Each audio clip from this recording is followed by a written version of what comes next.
اب امن کا تھا میتن فاحییناہ، تو بھلا جو کوئی تھا مردہ اور ہم نے اسے زندہ کر دیا۔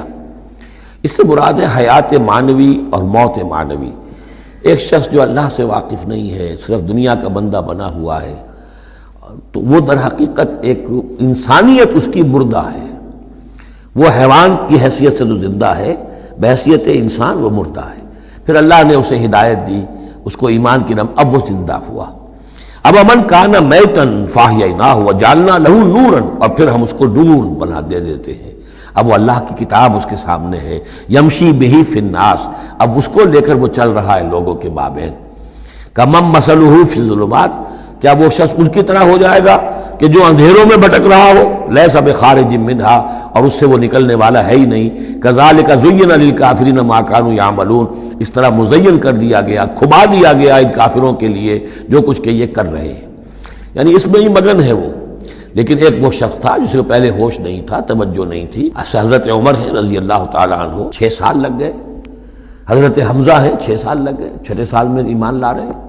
لیکن پھر یہ ہے کہ اللہ نے ہدایت دے دی۔ اس کے بعد یہ ہے کہ وہ نور قرآن مجید بھی موجود ہے، اب چل رہے ہیں، آگے بڑھ رہے ہیں، سر فروشیاں کر رہے ہیں۔ اب ایک وہ جو بھٹکتے ہی رہے ساری عمر اور اسی اندھیاروں کے اندر ہی جانے دے گئے۔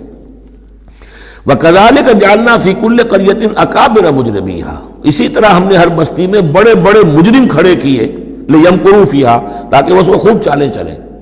وہی بات، شیاطین الانس والجن کو ہم نے اٹھایا، اسی طرح ہر بستی کے اندر جو سردار اور بڑے وہاں کے چودھری ہوتے ہیں، ہم ان کو چھوٹ دیتے ہیں کہ وہ کھڑے ہوں اور روکیں لوگوں کو، اور لوگوں کو ستائیں، اور لوگوں سے امتحان لیں، لوگوں کو آزمائش میں ڈالیں، چالیں چلیں، تاکہ جو صاحب جوہر ہیں ان کے جوہر کھلیں، ان کے اور نکھریں، ان کے اندر کی صلاحیتیں جو ہے وہ اور اجاگر ہوں۔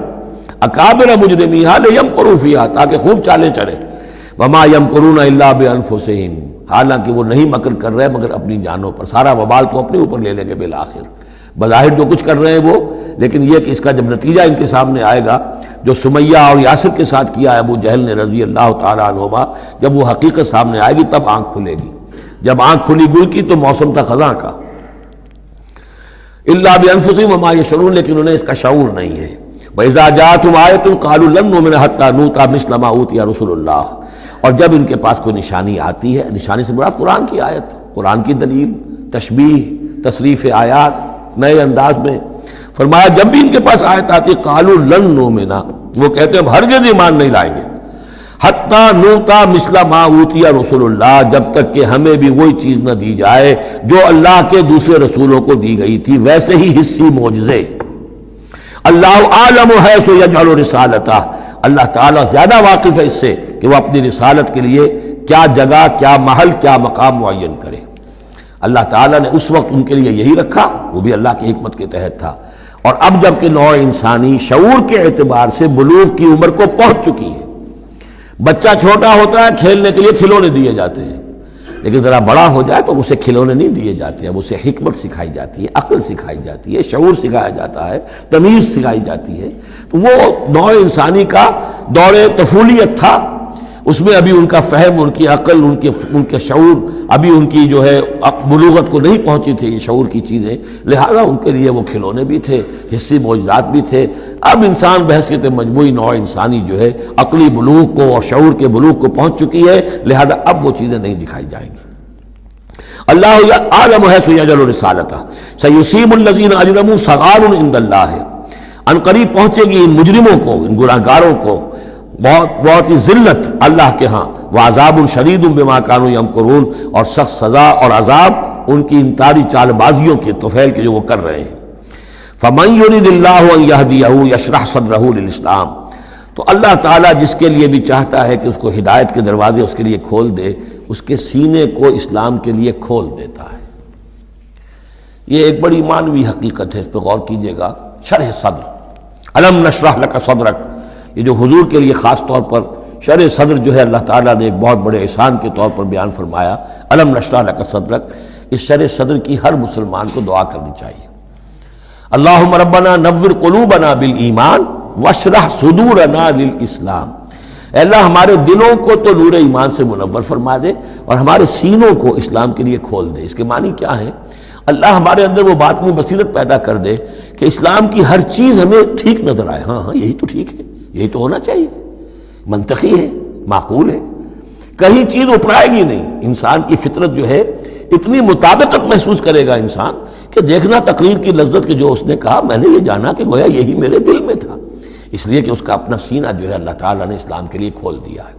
تو یہ شرح صدر جو ہے اللہ تعالیٰ کی طرف سے بہت بڑی نعمت ہوتی ہے۔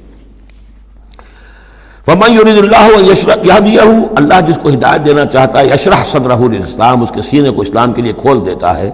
وَمَن يُرِدْ أَن يُضِلَّهُ، اور جس کے بارے میں وہ طے کر دے کہ اس کو تو اب گمراہی ہی پر رکھنا ہے، يَجْعَلْ صَدْرَهُ ضَيِّقًا، اس کے سینے کو تنگ کر دیتا ہے، حَرَجًا، بہت ہی تنگ اندر سے، كَأَنَّمَا يَصَّعْدُ فِي السَّمَاءِ، ایسے محسوس کرتا ہے جیسے اسے آسمان پر چڑھنا پڑ رہا ہے، جیسے اونچائی پر چڑھتے ہوئے سانس پھول جاتا ہے، آدمی کو معلوم ہوتا ہے کہ میرا شاید دل دھڑک دھڑک کر باہر ہی نکل آئے گا۔ یہ ہے کہ ان کو حق کا قبول کرنا اتنا مشکل ہو جاتا ہے۔ جس شخص کا کے لیے اللہ تعالیٰ کی طرف سے شرح صدر ہے وہ حق کو قبول کرتا ہے، تکلیف بھی آتی ہے تو بڑی آسانی سے جھیل جاتا ہے، اور ایک وہ ہے کہ ذرا سا امتحان آ گیا تو معلوم ہوا کہ بس قیامت ٹوٹ پڑی، اور اب تو ایک قدم اور اٹھانا جو ہے، اور جس کو ہم کہتے ہیں قدم من بھر کے پاؤں جو ہے من بھر کے ہو گئے، بوجھل ہو گیا انسان، وہ بات نہیں۔ فرمایا کذالک یجعل اللہ الرجس علی الذین لا یؤمنون، اور اسی طریقے سے اللہ تعالیٰ عذاب یا گندگی ڈال دیتا ہے ان پر جو ایمان نہیں لاتے۔ وَهَذَا صِرَاطُ رَبِّكَ مُسْتَقِيمًا، اور یہ ہے تیرے رب کا سیدھا سیدھا راستہ۔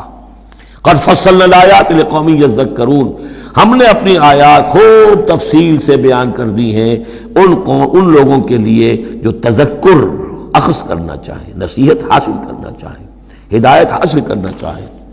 لہم دار السلام عند ربہم، ان کے لیے سلامتی والا گھر ہے ان کے رب کے پاس، جنت کے لیے یہ دوسرا لفظ ہے دار السلام۔ وہو ولیہم، وہی ان کا مددگار ہے، پشت پناہ ہے، وہی ان کا حمایتی ہے، ان کا دوست ہے۔ بما کانوا یعملون، بسبب ان کے عمل کے، وہ جو عمل کر رہے ہیں انہوں نے اللہ کی دوستی ارن کی ہے، انہوں نے اپنی قربانیوں سے، اپنے ایثار سے، اپنی محنتوں سے جو جد و جہد کی ہے، جو مشقتیں جھیلی ہیں، تو انہوں نے بما کانوا یعملون، اس کی وجہ سے وہ گویا کہ اللہ تعالیٰ کی دوستی کے مستحق ہو گئے ہیں۔ وہو ولیہم بما کانوا یعملون ویوم یحشرہم جمیعا، اور جس دن کہ وہ جمع کرے گا ان کو سب کو، یا معاشر الجن، اللہ تعالیٰ فرمائے گا اے جنوں کی جماعت، قد استکثرتم من الانس، واقعتاً تم نے تو انسانوں میں سے بہتوں کو ہتھیا لیا۔ جو کہا تھا اس بڑے جن نے، عزازیل نے، کہ تو دیکھے گا وما تجد اکثرہم شاکرین، کہ ان کی اکثریت شکر کرنے والی نہیں ہو گئی، تو گویا کہ ایک طرح کا شاباش جو ہے اللہ تعالیٰ کی طرف سے ان کو دی جائے گی۔ یا معاشر الجن قد استکثرتم من الانس، تم نے تو بہت سے انسانوں کو ہتھیا لیا۔ وقال اولیاء من الانس، اور جو ان کے ساتھی تھے انسانوں میں سے ان کی غیرت ذرا جاگے گی کہ اللہ تعالیٰ نے یہ کیا کہہ دیا کہ ان جنات نے ہمیں جو ہے ہتھیا لیا اور شکار کر لیا۔ ربنا، وہ یہ کہیں گے ربنا استمتع بعضنا ببعض، پروردگار ہم میں سے بعض نے بعض سے فائدہ اٹھایا، ہم ان سے کام لیتے رہے، یہ ہم سے کام لیتے رہے، ہم نے ان کو موکل بنایا، ان کے ذریعے سے غیب کی خبریں، کہانت کی دکانیں چمکائیں۔ قال اولیاء من الانس ربنا استمتع بعضنا ببعض وبلغنا اجلنا الذي اجلت لنا، اور اب ہم اپنی اس مدت کو پہنچ چکے جو تو نے ہمارے لیے مقرر کر دی تھی۔ قال النار مسواکم، اللہ فرمائے گا اب آگ ہے تمہارا ٹھکانہ، خالدین فیہا الا ما شاء اللہ، اب تم رہو گے اسی میں ہمیشہ ہمیش سوائے اس کے جو اللہ چاہے۔ ان ربک حکیم علیم، یقیناً تیرا رب حکیم اور علیم ہے۔ وکذالک نولی بعض الظالمین بعضا بما کانوا یکسبون، اور اسی طرح ہم ساتھی بنا دیتے ہیں اور ملا دیتے ہیں بعض ظالموں کو بعض ظالموں کے ساتھ ان کے کرتوتوں کی وجہ سے، ان کی کمائی کی وجہ سے۔